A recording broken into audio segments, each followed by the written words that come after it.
911, where's the emergency? I'm at Crow Spring Park in Wright County off of Highway 25. Yep. I just pulled into the park here and there's somebody laying here. It looks like they're dead. This was June 1st, 2016. The girl on the ground, Cheyenne Clough, 19 years old, a mother, someone's daughter, someone's friend. But now she was unrecognizable from the lively person she had been. The paramedics arrived fast. They found that she was still breathing but barely holding on. She had been beaten and shot multiple times. No one knows how long she had been there. They had to act fast. Miss Clough suffered 4 gunshot wounds at the hands of these 3 characters with regard to her demise. She was rushed to Buffalo Hospital, but her injuries were too severe. The doctors decided to airlift her to North Memorial Hospital, where they could give her a better chance. The doctors did everything they could, but after 4 days in critical condition, Cheyenne died on June 4th. And now, the only question anyone was asking was who did this? Cheyenne wasn't the kind of person to get caught up in anything dangerous. She had struggles, sure, but nothing that should have led to this. But when police started talking to people close to her, one name came up over and over again: Devin Boyle. Devin Boyle was Cheyenne's boyfriend, the closest person in her life. They had been together for a while, and those around them knew how much she cared about him.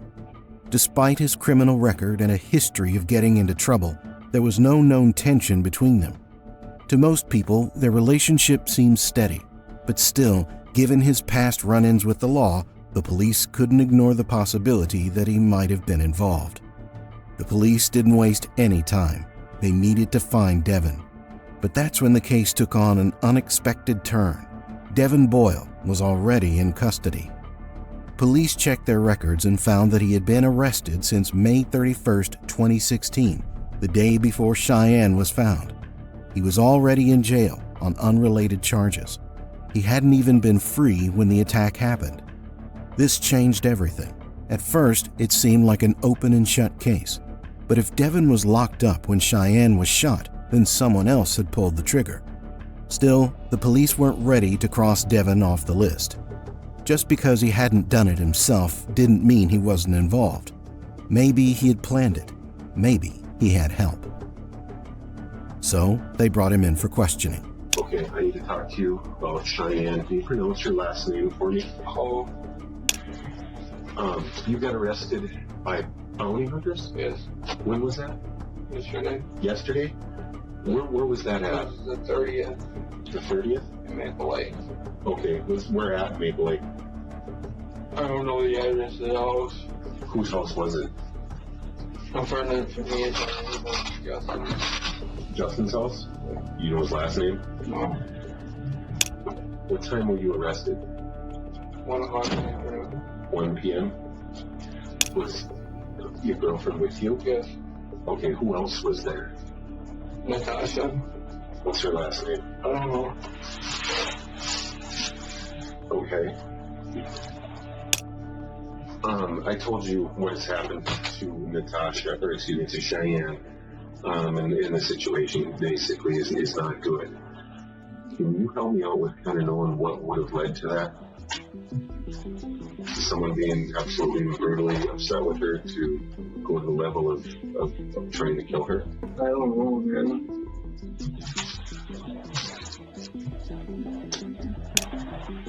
We just found her laying on the ground this morning. Sure, right now.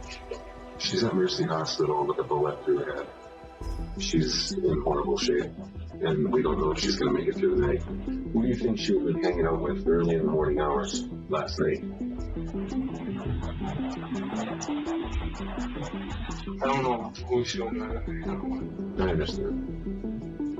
The interrogation room was cold and plain. Devin sat across from the detective, answering his questions.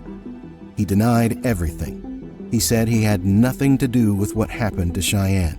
By the time the interrogation ended, they had more questions than answers. If Devin hadn't done it, then who had, and why? Whoever was responsible had gone to extreme lengths to make sure Cheyenne wouldn't survive. This wasn't a random attack. Someone wanted her dead. Now it was up to the police to figure out who had really pulled the trigger. Cheyenne Clough's life had never been easy. At just 15 years old, she had fallen in love for the first time, believing she had found something real, something lasting. But like many young relationships, it didn't go the way she had hoped. The relationship fell apart, and suddenly she was left alone with a baby to take care of. Being a teenage mother was never part of the plan, but Cheyenne was determined to make it work. She loved her son more than anything, and even though things hadn't worked out with his father, she still tried to do the best she could for him. But being a single mother at that age, it was tough, really tough. She had to make sacrifices. She couldn't finish school. She needed money, and that meant getting a job. That's how she ended up working just outside of Buffalo in Maple Lake. It wasn't glamorous, but it paid the bills. With her mother helping take care of her son, Cheyenne had no choice but to move out and find a place closer to her job. She ended up sharing a house with some coworkers, people who quickly became more than just housemates. They became her second family. Among them were Callie Anderson and Natasha Brandenberger, along with their boyfriends Sean Benson and Justin Jensen. At first, it was perfect. They laughed together, looked out for each other, and filled the house with warmth and friendship. After everything she had been through, Cheyenne finally felt like she belonged somewhere again. But soon, that feeling started to fade. Because even though she was surrounded by people, she still felt alone. Things don't always stay the way they start, because even in a house full of people, Cheyenne felt alone. The growing isolation. It wasn't that they treated her badly. It was just different. Callie had Sean. Natasha had Justin. They had each other. Cheyenne, she had no one. She tried to ignore it at first. She convinced herself it wasn't a big deal. But every time she saw them whispering, laughing, and making plans, that feeling of being the extra person never really went away. And then Devin Boyle walked into her life, and everything changed. Devin, the man who pulled her away. Devin was not the kind of guy people liked to have around. He had a record, and not for small things. He had gang ties and had been in and out of jail for years. And the moment he entered Cheyenne's life, everyone in the house hated him. They said he was trouble, dangerous, and if something bad ever happened to Cheyenne, it would be because of him. But Cheyenne didn't listen. To her, Devin was exciting, different, a break from the routine. He wasn't predictable. He wasn't like the safe, comfortable couples in the house. He had an edge. He made her feel alive, and she clung to him hard. On the other hand, there was tension in the house. At first, the others tried to ignore Devin.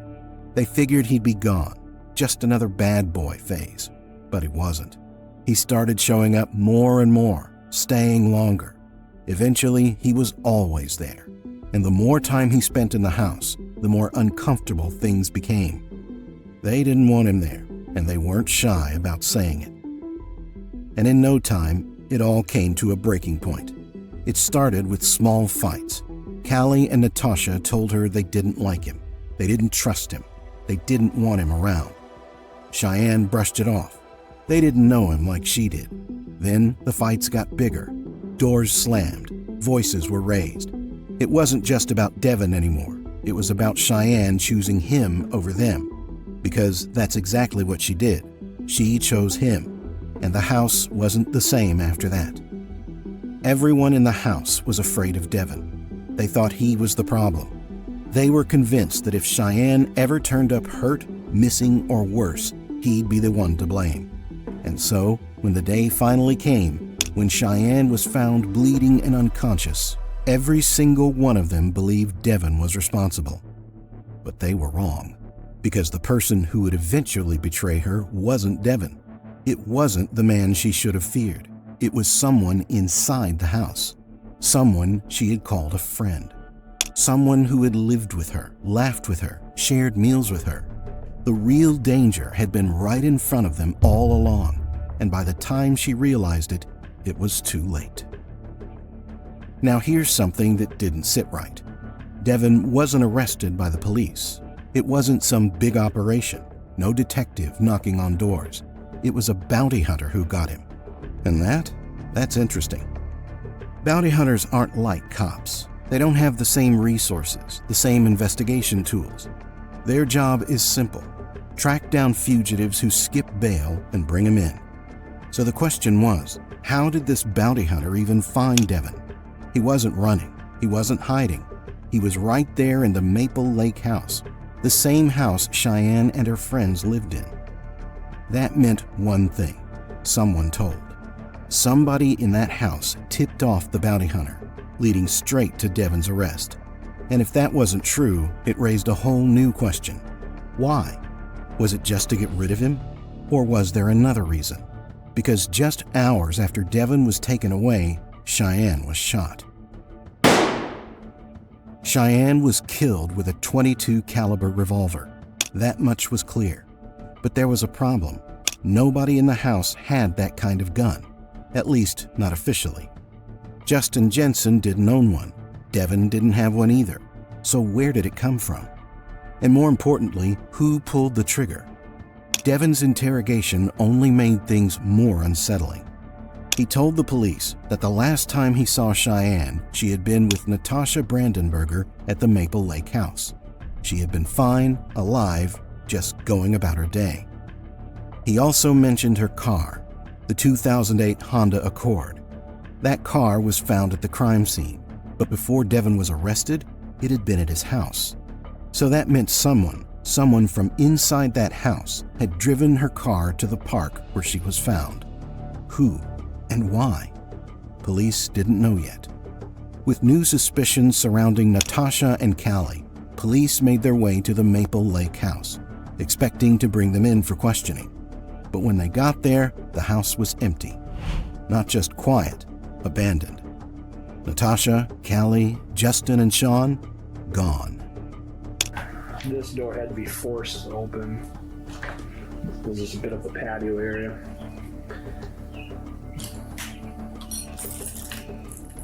The majority of the things you see were all done prior to our entry. As far as the why everything is located where it is. No warnings, no goodbyes.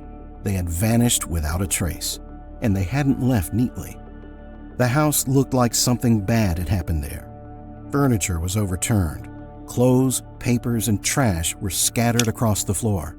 It was like they had packed in a hurry, grabbing whatever they could and running before anyone could catch them.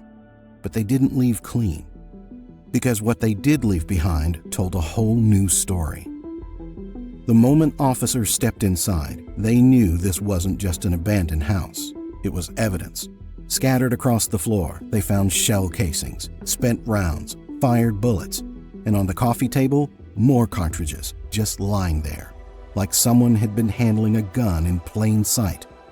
Then came the biggest discovery, a bullet lodged in the wall, saying caliber .22 rifle, the same kind that ended Cheyenne's life.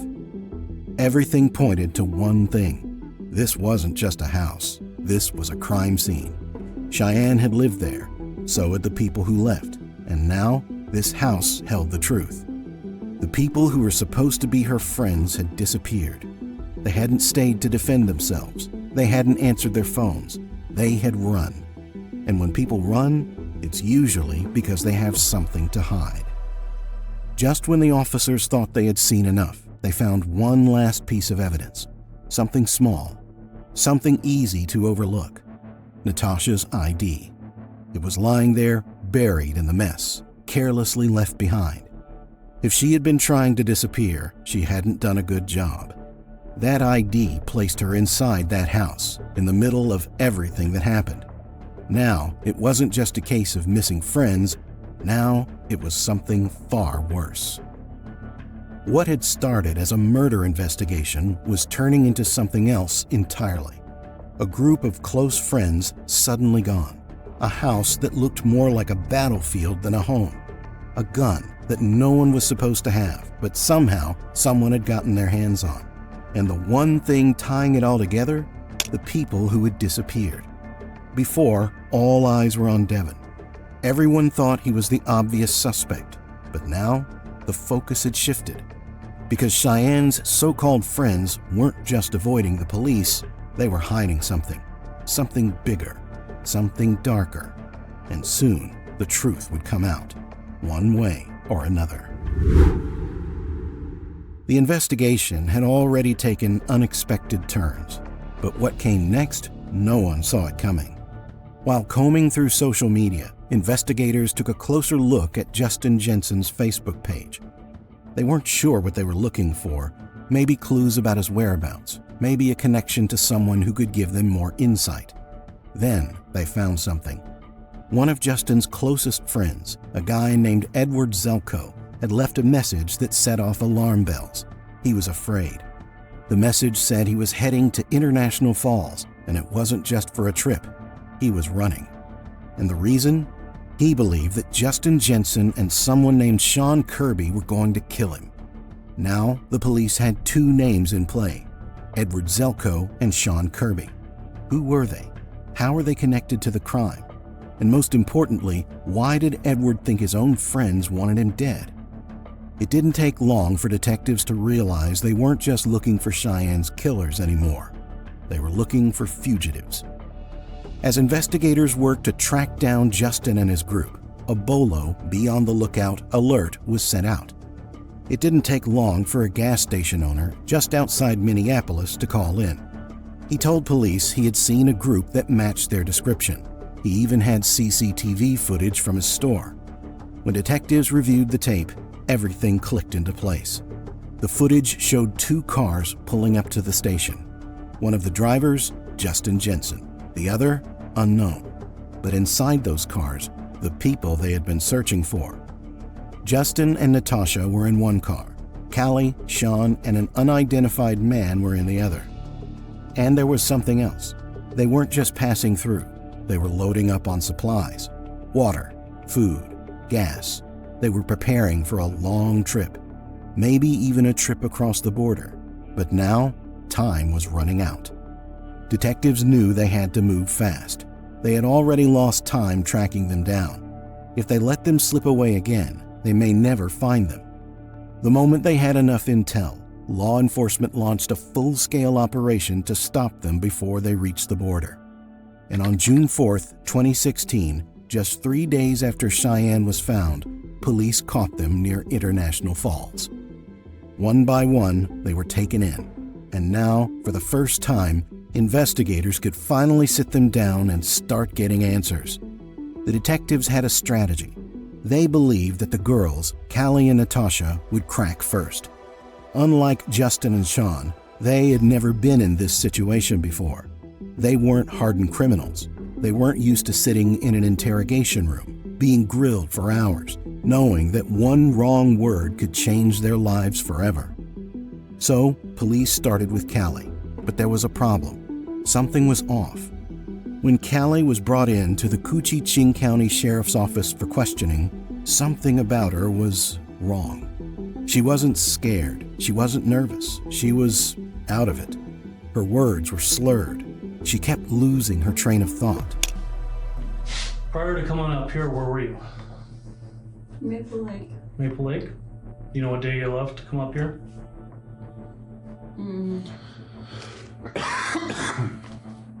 Say again? I don't know. You don't know? Okay.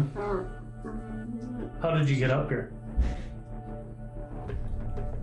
My friend that was with us drove, but I don't know, he kind of just ditched us. The case had become bigger than just Cheyenne's murder. Now, it was about what else had happened in that house, what they were running from, what they were afraid of.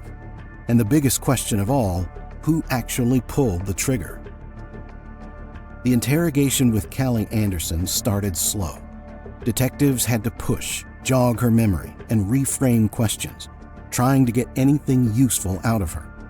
For a while, she just repeated what Devin Boyle had already said, that the last time she saw Cheyenne Clough was on May 31st, 2016, when Devin was arrested at the house. That part wasn't new, but what she said next changed everything, because Callie wasn't just a witness to what happened before Cheyenne disappeared. She knew what happened after. There was a situation that happened where Cheyenne started freaking out at Natasha, saying that she snitched on her boyfriend. And so Natasha told her she had to leave. So then I just told her, you know, just get yourself and go. And that was the last thing I ever said. Go where? Basically, get yourself and get out, basically, because... So you told her to leave? Yeah. Well... Why'd you tell her to leave? Because she was starting fights at the house that didn't need to happen. Like, not... like, she was freaking out for no reason. You mean like a verbal altercation, a physical altercation? What do you mean by fighting? Describe that to me. Verbal. Verbal? What are they saying? She was calling her... Cheyenne was calling Natasha a snitch. Callie admitted that the bounty hunter who arrested Devin wasn't just a random stroke of bad luck. Someone in the house had set him up, and that person, Natasha Brandenberger. She was the one who called in his outstanding warrants, ensuring that Devin was taken away for good. The group never liked him. They didn't trust him. They wanted him gone. And just like that, he was. But Cheyenne didn't like that, not one bit. She fought back, argued, and called them out. And that's when everything spiraled. A fight broke out. Cheyenne versus the entire house. And what did Tasha say? How'd she react? I don't remember exactly what she said to her. Something... Did she give it back to her? I mean, how did she react to that?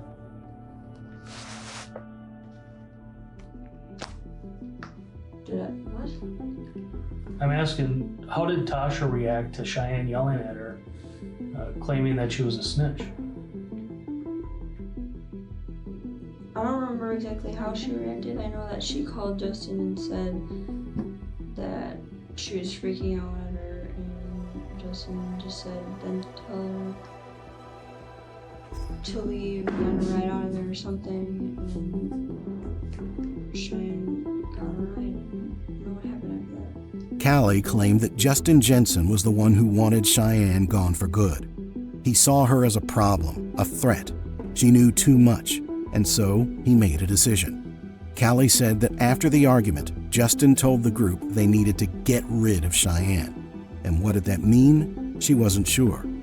All she knew was that they had dropped her off somewhere. That didn't sit right with detectives. Why would Cheyenne need to be dropped off if she had her own car? Before investigators could press for more details, Callie shut down. She asked for a lawyer and stopped talking. But it was too late, because she had already said more than enough. Next, it was Natasha's turn.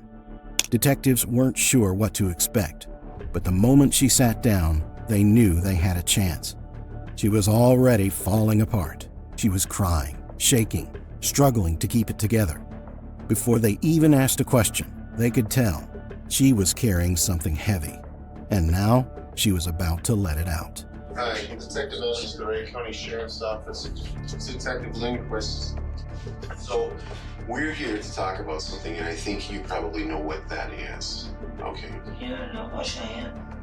Right. What do you know of why we want to talk to you? She was killed.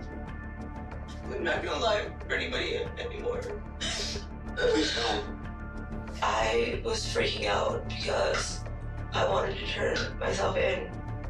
And they told me that I was stupid. I was like, I understand, but I didn't kill Cheyenne, and I don't want to be blamed for killing Cheyenne.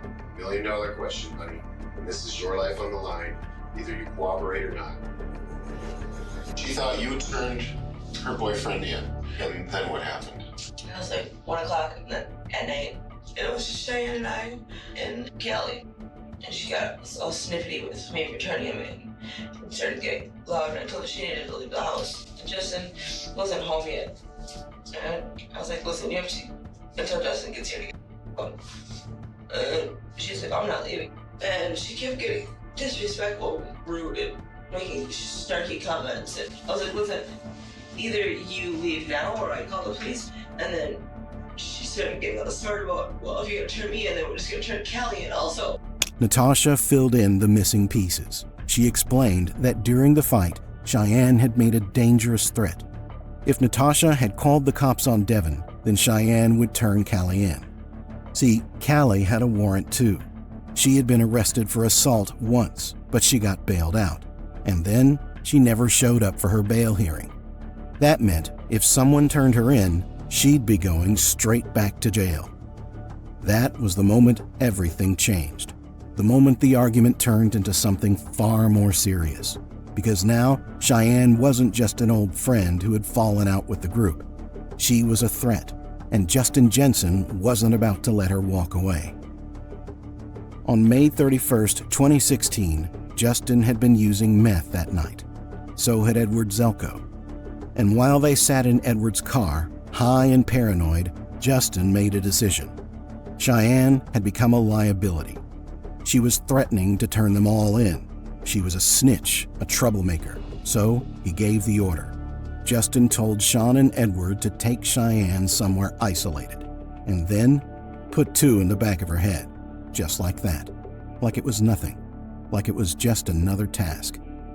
Then he lied to Cheyenne. He told her Sean and Edward were going to bring her home, and she believed him. They drove her out to Crow Springs Park. It was dark, silent, empty, and there, in the early morning hours of June 1st, 2016, they executed her. They shot her 4 times. Then they left her there to die. Cheyenne was walking out the door, and she made a smart comment that grabbed her by the back of her hoodie and pulled her to the door to tell her that she didn't need to be disrespectful. So I went out the gun and I put it in the backpack. And I brought it and I gave it to Justin. And then Justin said that Cheyenne was gonna get a ride home with Eddie and Sean. What happens to Cheyenne and the others? They came back 1.5 hours later. Who's they? Eddie and Sean. Okay. And Sean Cheyenne. What did you say? Sean shot Cheyenne. He couldn't get the gun to work, so he had to show him how to do it. And then Mr. Ed shot her in the back, and she started running. And Eddie had to pin her down and restrain her. I was at home with Kelly and Justin. I am not the one that gave her a ride. I can't tell you what park it was at, and I don't even know how to load a gun. And I am going down for murder for someone, and I wasn't even there. Sweetheart, you were the one fighting with her. Justin's your boyfriend. Yeah, I fought with her before she left. And you guys didn't want her at your house. No. I wanted her out. So your boyfriend gets a gun from you that ultimately kills her. Natasha could barely say the words. Tears ran down her face as she spoke. She wasn't innocent, but she hadn't pulled the trigger. Still, she had been part of it. She had brought the gun. She had helped set the plan in motion.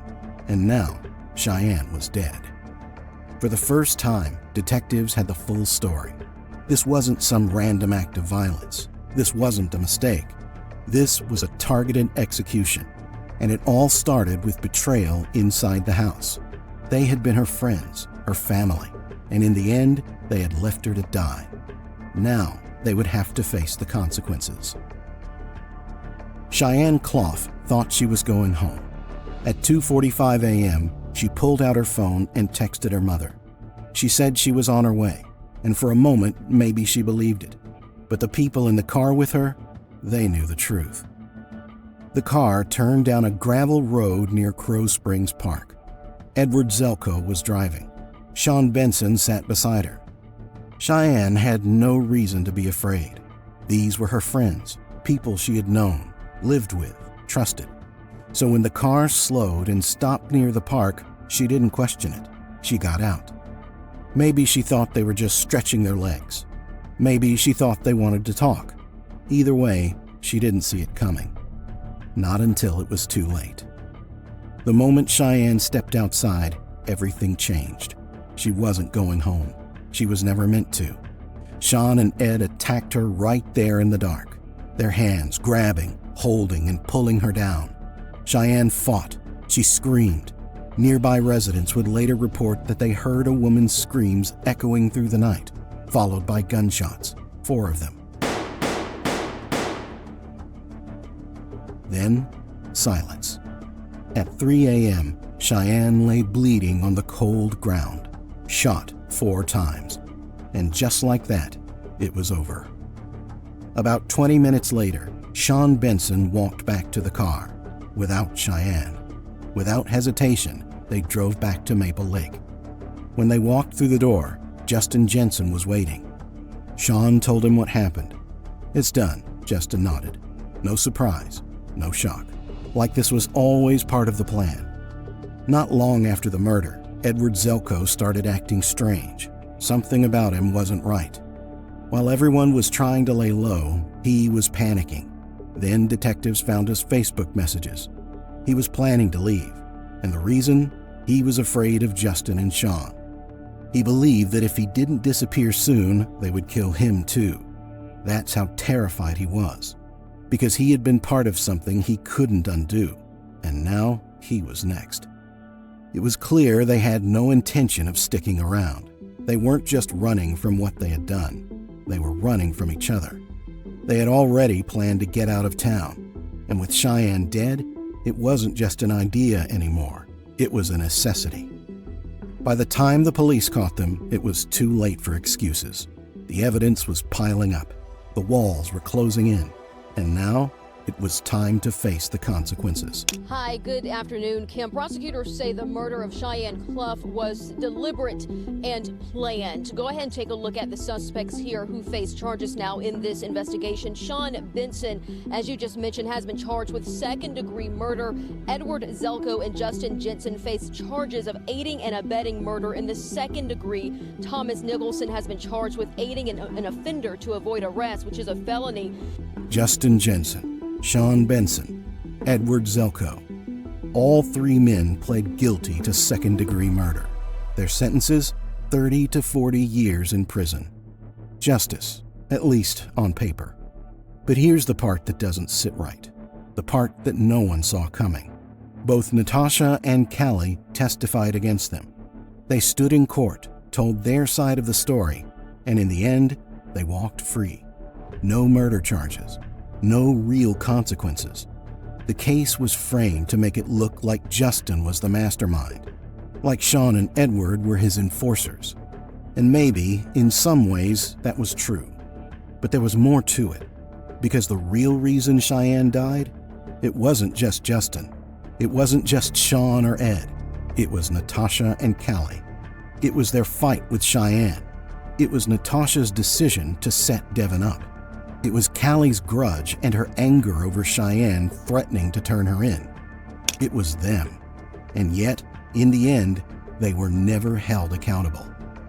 Cheyenne Clough was killed over something that should have ended with words, an argument, a stupid fight, something that could have been avoided. But instead, it ended in betrayal.